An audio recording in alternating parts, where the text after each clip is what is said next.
Bom dia, Educandário! Tudo bem com vocês?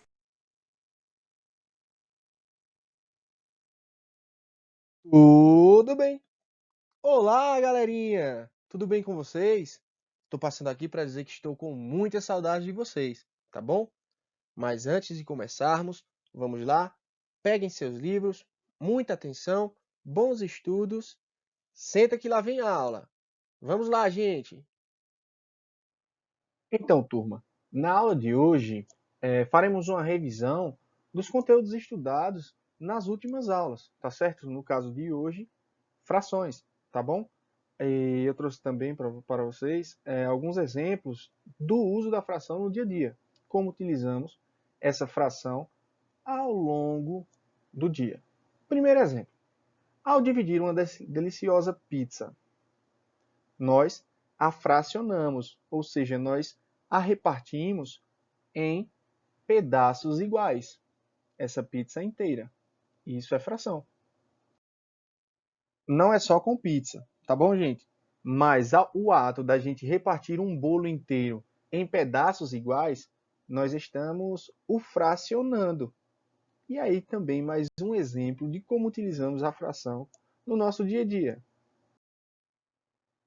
Então, turma, iniciando a nossa revisão, nós temos que estar atentos aos fatores da fração, que são numerador e denominador. De forma simples, o numerador, esse representado pelo 8, é o número de partes escolhidas, tá certo?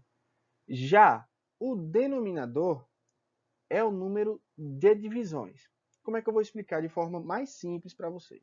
Gente, vamos imaginar que no fim de semana nossa mamãe fez um bolo enorme, inteiro, certo? E havia muita visita na nossa casa.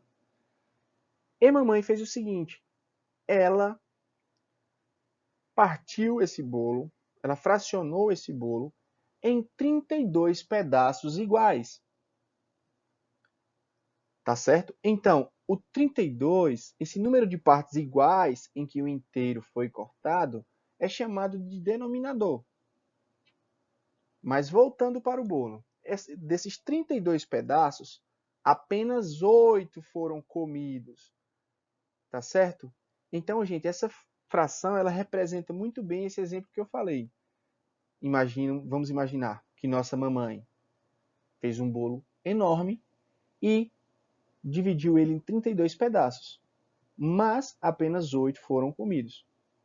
Tá certo? Então, de forma mais básica, numerador é o número de partes que foram escolhidas e o denominador é o número de partes em que esse inteiro foi dividido. Agora falaremos dos números fracionários, tá certo? Como se lê esses números fracionários? Primeiro, gente, vamos imaginar mais uma vez esse inteiro, tá certo? Você pode imaginar pizza, pode imaginar um bolo, pode imaginar o que vocês quiserem, tá certo? E imagina que esse objeto ou comida que vocês pensaram foi dividido em duas partes. Então, gente, cada parte desse inteiro que foi dividido em duas partes vai se chamar de meio, tá bom? Ou um meio. E se esse objeto que vocês imaginaram, esse inteiro, foi dividido em três partes iguais? Cada parte vai se chamar terço, ou um terço. E se foi dividido em quatro pedaços, quatro partes iguais, um quarto. Se foi dividido em cinco partes iguais, um quinto, tá certo?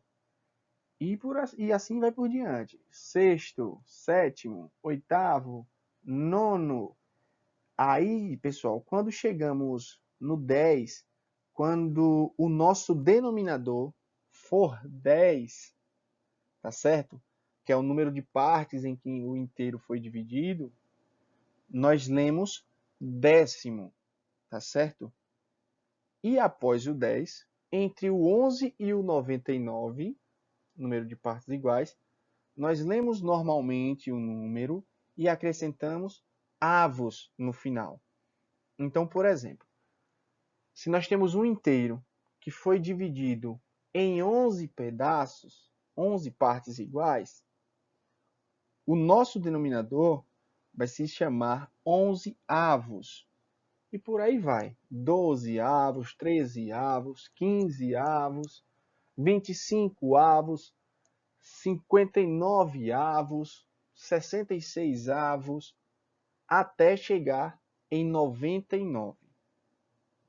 Quando chegamos quando passamos do 99 avos e vamos para os 100, o número de partes iguais de 100, nós já lemos centésimos, tá certo? Nós não lemos mais avos, tá bom? E cada parte vai ser chamada de centésimo. Imagina mais uma vez esse inteiro, certo? Dividido em 100 partes iguais. Cada parte vai se chamar centésimo. E se nós dividirmos esse inteiro em 1000 partes iguais? Aí nós já lemos de forma diferente. Ao invés de centésimo, nós lemos milésimo. Tá certo? Cada parte vai se chamar milésimo. Agora, gente, essa imagem aqui vai ajudar a vocês entenderem ainda mais o que eu expliquei anteriormente, tá certo? Quando nós vamos ler uma fração, primeiro nós temos que entender, certo? Eita, meu Deus. Eu sei que o denominador é 15, ou seja, 15 pedaços ou 15 partes iguais. E que dessas 15 partes iguais, 3 foram escolhidas. Legal. Lembrando que essa parte de baixo aqui é chamada de denominador e o de cima de numerador. E como vamos fazer para lermos essa fração de forma simples? Gente, é o seguinte. Primeiro nós lemos o numerador. Qual é o numerador aqui? 3, não é isso? E depois lemos o denominador. 15 avos. Por que avos? Porque já passou de 10.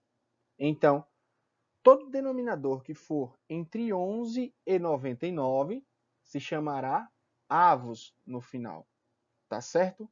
Outro exemplo aqui.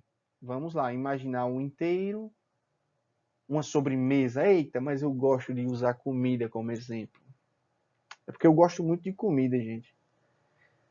Vamos imaginar aqui uma sobremesa deliciosa, maravilhosa. Meu Deus! Ela foi dividida em 32 pedaços, mas apenas 8 desses pedaços foram consumidos, foram comidos. É isso? Primeiro eu tenho que entender que esse número que fica aqui embaixo, ele é chamado de denominador. E o que fica em cima, de numerador. Tá bom? Para fazermos a leitura, simples demais. Qual é o numerador? Começamos pelo numerador sempre. Qual é o numerador aqui? Fala aí, gente. Quero ouvir. Muito bem. 8. E o denominador? 32.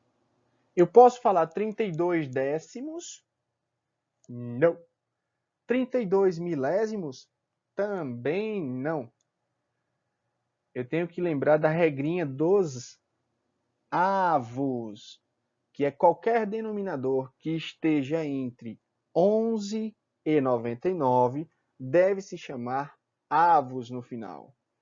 Então é simples, vamos ler 8, 32 avos, como vocês observam aqui. Agora, gente, a casquinha de banana da nossa aula de hoje. Tipos de fração, tá certo? Nós temos as frações próprias, impróprias e aparente, tá certo? Vamos lá, uma por uma.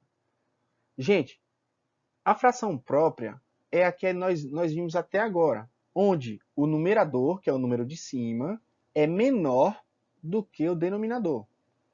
Confere? Ó, o 8 não é menor que o 32? Perfeito. O 3 não é menor do que o 15? Perfeito.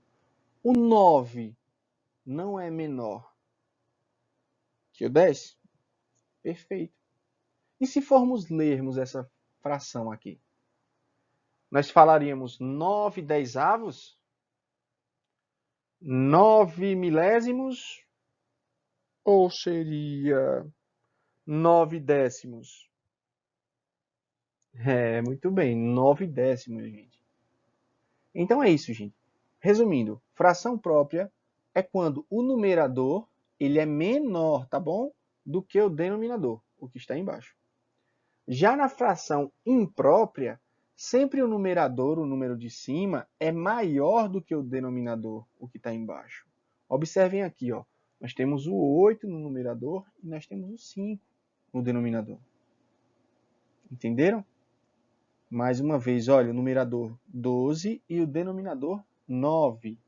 Então, sempre que vocês encontrarem frações em que o numerador, o número de cima, seja maior do que o denominador, o que está embaixo, pode-se considerar uma fração imprópria. Próximo exemplo, nós temos aqui o 7 no numerador e nós temos o 4 no denominador. Observamos também que o 7 ele é maior do que o 4. Então, nosso numerador é maior que o denominador. Consideramos, então, que essas três frações aqui são frações impróprias. Tá certo? E por último, gente, são as frações aparentes, certo? É quando o numerador é múltiplo do denominador. Como assim? Gente, de forma simples, tá bom? Primeira regra. Sempre que o numerador e o denominador forem iguais, o resultado da fração é 1. Tá bom? E essa aqui, se nós pegarmos o 12 e dividir por 2, o resultado será 6. Não é isso? Façam a conta. E se nós pegarmos esse numerador e dividir por esse denominador, quanto seria que ficava? Pensa bem, gente. Nós temos 8 e dividimos por 4, o resultado também será 2. Então, sempre que o numerador for múltiplo do denominador, pode-se considerar uma fração aparente. Gente, por hoje é só. Lembrando que nós temos um compromisso hoje, tá bom? Nós temos atividade para casa no livro, na página 193, tá certo? Lembrando que qualquer dúvida pode mandar mensagem para a gente. E é isso. Bons estudos, fiquem com Deus e até a próxima aula. Tchau, tchau.